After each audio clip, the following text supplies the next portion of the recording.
जय हिंद किसान भाइयों में पीआर मीना आप लोगों का दोस्त आप लोगों का स्वागत करता हूं आप लोगों के अपने यूट्यूब चैनल राजस्थान फायदे का सौदा के ऊपर।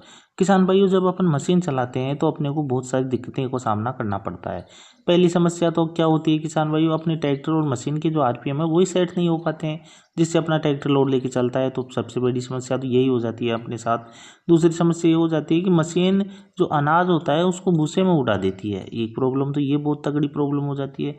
तीसरी समस्या ये हो जाती है कि अपनी मशीन जब अपना अनाज निकालते हैं तो अनाज के दाने के टुकड़े करने लग जाती है। और सबसे बड़ी समस्या तो ये हो जाती है कि मशीन सब तरीके से सही चलती है लेकिन अनाज में बहुत सा कचरा आने लग जाता है। अब किसान भाई कंफ्यूज हो जाता है कि यार करे तो क्या करे, इसको किस तरीके से सही करे, क्योंकि उनको इतना अनुभव नहीं होता है जो पहली बार मशीन लेकर आते हैं। और जिन किसान भाइयों को 10-15 साल मशीन चलाते हुई होगी उनसे भी ये गलतियां हो जाती है। बाकी उनको काफ़ी अनुभव होता है तो वो सही भी कर लेते हैं। तो किसान भाइयों, इन्हीं समस्याओं से जूझ रहे किसान भाइयों के लिए आज का वीडियो अपना ये रहेगा। आज जो अपन स्पेशल रूप से बात करेंगे कि अपने को आज कौन सी सेटिंग पे बात करनी है, तो अपने जो झूला होता है इसकी सेटिंग के ऊपर बात करेंगे। झूले की सेटिंग सही ना होने की वजह से क्या क्या समस्याएं होती है इसके ऊपर अपन बात करेंगे, और इसको अपन किस तरीके से रोक सकते हैं इसके ऊपर अपन बात करेंगे। तो किसान भाइयों, आगे चलें, मशीन की सेटिंग के बारे में डिटेल पे अपन बातचीत करें। उससे पहले आप वीडियो को लाइक कर लो, चैनल को सब्सक्राइब कर लो, बेल आइकन को दबा लो और वीडियो को शेयर भी कर दो, जिससे अपन आगे बातचीत कर सके। तो पहले ये काम आप करिए, फिर अपन इसके बारे में डिटेल में बातचीत। किसान भाइयों, अपने पास इस तरीके से एक मशीन होती है जैसे कि आप यहाँ पे देख रहे हैं। और किसान भाइयों, अपने को क्या करना पड़ता है, अगर सेटिंग सही नहीं होती है तो उसकी सेटिंग सही करने के लिए अपने को बीच में खड़ी करनी पड़ती है, खेत के बीच में फसल का निकालते वक्त। तो किसान भाइयों, इस तरीके से मशीन होती है। उसके पीछे यहाँ पे अभी मैं आपको झूला दिखाऊंगा। झूला तो यहाँ तक होता है, आपको बताऊं किसान भाइयों, लेकिन पीछे से आपको समझ आ जाएगा झूला क्या होता है। तो अपने पास मशीन में इस तरीके से एक झूला लगा हुआ रहता है यहाँ पे, जिसपे यहाँ से ऊपर से अनाज आके गिरता है यहाँ पे, और वो अनाज ऊपर वाली जाली पे, फिर नीचे वाली जाली पे, फिर उससे नीचे वाली जाली पे होके बाहर की तरफ निकल जाता है। तो इस तरीके से झूला होता है। अब झूले की सेटिंग अपने को किस तरीके से करनी है तो अपन स्टेप बाय स्टेप और डिटेल में आपको बताएंगे, तो आप वीडियो को लाइक ज़रूर कर लेना और वीडियो को पूरा देखना। अगर आधा अधूरा वीडियो देखोगे तो आपको समझ में नहीं आएगा। किसान भाइयों, झूले के 4 बोल्ट होते हैं, आपको बताऊं 2 बोल्ट इधर है और 2 बोल्ट आगे की तरफ है, आपको वो भी मैं दिखा देता हूँ। 2 बोल्ट पीछे के तो अपन ने देख ही लिए किसान भाइयों, और 2 बोल्ट यहाँ पे आए दोनों। तो किसान भाइयों, इन बोल्टों को क्या करना है, आपको नापना है। किस तरीके से नापना है वो अभी मैं आपको बता देता हूँ। किसान भाइयों, ये जो झूले के बोल्ट होते हैं ना, इनको आपको किस तरीके से नापना है। अब बहुत से किसान भाई नापने के बारे में नहीं समझते हैं। वो क्या करते हैं, ये जो ऊपर वाला हिस्सा है ना, इसी को नाप के फिर देख लेते हैं कि ये इतना है और ये भी इतना ही है, तो फिर पीछे से झूला बराबर हो गया। नहीं किसान भाइयों, ये आपकी सबसे बड़ी गलती है कि आप इस तरीके से नाप रहे हो, क्योंकि ये बोल्ट छोटे बड़े हो जाते हैं। यहाँ से यहाँ तक की जो नाप होती है ना इनकी, ये छोटी बड़ी हो जाती है। तो आप जो नापने का तरीका इस्तेमाल करते हो ना वो गलत है। आपको नापना चाहिए, ये जो आपको यहाँ पे ये सापट लगी हुई है, इसके नीचे वाले हिस्से से लेके इसके यहाँ पे तक, नीचे तक, और इस साइड भी इतना ही नापना है आपको, इसके नीचे वाले हिस्से से लेके यहाँ तक। इनको नाप लेना है, दोनों को एक लेवल पे कर लेना है। फिर सामने के जो बोल्ट मैंने बताए थे ना ऐसे सामने लगे हुए हैं, उनको भी आपको नाप लेना है और उन दोनों को भी इसी प्रकार से आपको एक लेवल पे कर लेना है। अब इनका लेवल करने का तरीका क्या है, एक लेवल पे तो आप करोगे लेकिन किस तरीके से करोगे वो भी तो आपको समझना चाहिए ना। तो रुको, आप अभी आगे और डिटेल में बता रहा हूँ आपको। इन बोल्टों को आप लेवल पे करो ना, तब आपको एक चीज़ का नोट नोट करनी है किसान भाइयों। ये जो चद्दर आ रहा है ना मशीन की बॉडी का ऊपर से, और झूले की जो ये ऊपर वाली जाली है, इसके बीच का जो ये गैप है ना, आपको यहाँ पे नज़र आ रहा है ये वाला गैप, इस गैप को आपको रखना है। कितना रखना है, अपनी एक उंगली में आ जाए। बीच वाली जो अपनी मिडिल फिंगर होती है ना, मोटी वाली उंगली, वो आराम से आ जाए यहाँ पे, इस गैप के अंदर आपको ये देख लेना है।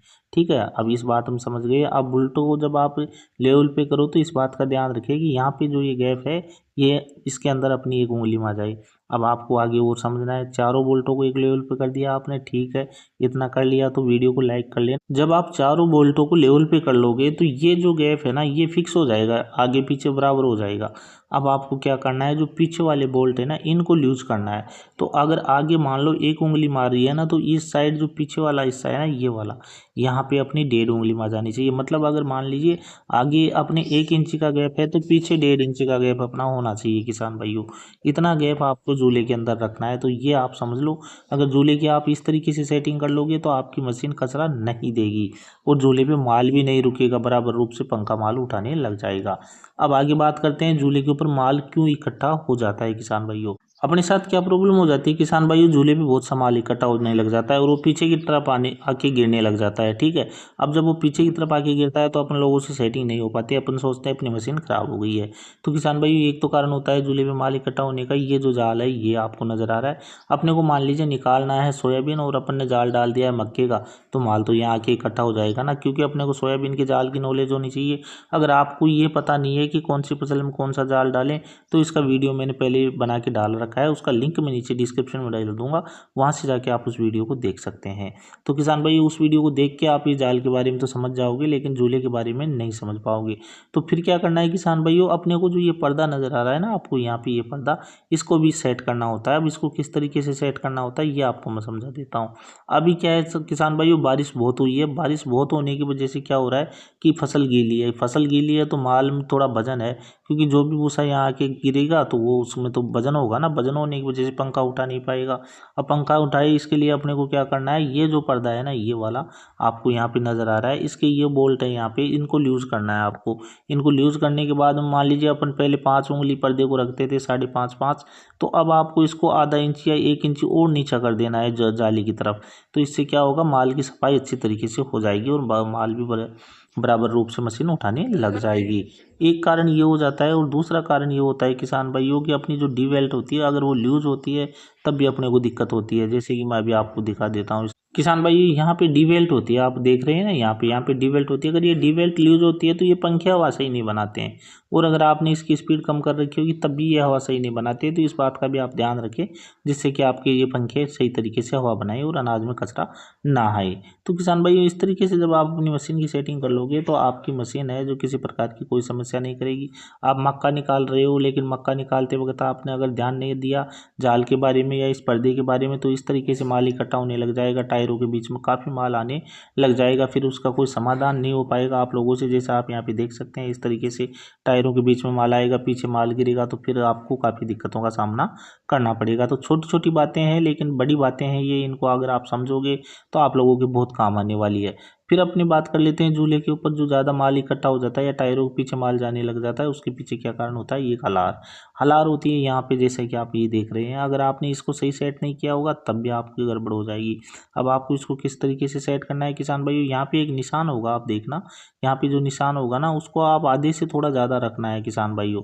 अब मान लो माल ज़्यादा गीला है तो उसकी स्पीड थोड़ी उस हिसाब से कमती पत्ती अपन कर सकते हैं, ऐसी कोई बात नहीं है, क्योंकि ये फिक्स नहीं होता है, ये अपने को फसल के हिसाब से सेट करना पड़ता है कि ऐसी फसल है गीली है सूखी है तो उस पर इतनी हलार चाहिए, तो वो अपने को मशीन चलाते वक्त सेट करना होता है। अगर किसान भाइयों आपकी मशीन फिर भी सेट नहीं होती है तो फिर आप हमारे नंबरों पर कॉल कर सकते हैं, आप हमारे नंबरों पर कॉल करके अपनी मशीन की वीडियो कॉल के माध्यम से सेटिंग करवा सकते हैं भारत के किसी भी कोने में, चाहे आप एमपी से हो, महाराष्ट्र से हो, गुजरात से हो या कहीं से भी हो, कोई दिक्कत नहीं है। हम आपकी मशीन की सेटिंग वीडियो कॉल से करवा देंगे। हमारी जो नॉर्मल फीस है वो आपको देनी होगी किसान भाइयों। किसान भाइयों अगर आपको वीडियो अच्छा लगा हो तो वीडियो को लाइक ज़रूर कर लेना, चैनल को सब्सक्राइब भी कर लेना, बेल आइकन को भी दबा लेना और वीडियो को थोड़ा शेयर भी कर देना, जिससे जानकारी अन्य किसान भाइयों तक भी पहुंच सके। पूरी सेटिंग मैंने आपको बता दी है, अगर कोई रह गई हो तो फिर आप मुझे कमेंट बॉक्स में कमेंट करना, आगे आपको और जानकारी दे दी जाएगी। तो मिलते हैं अगले वीडियो में एक और इसी जानकारी के साथ, तब तक आप हमें दीजिए आज्ञा। जय हिंद।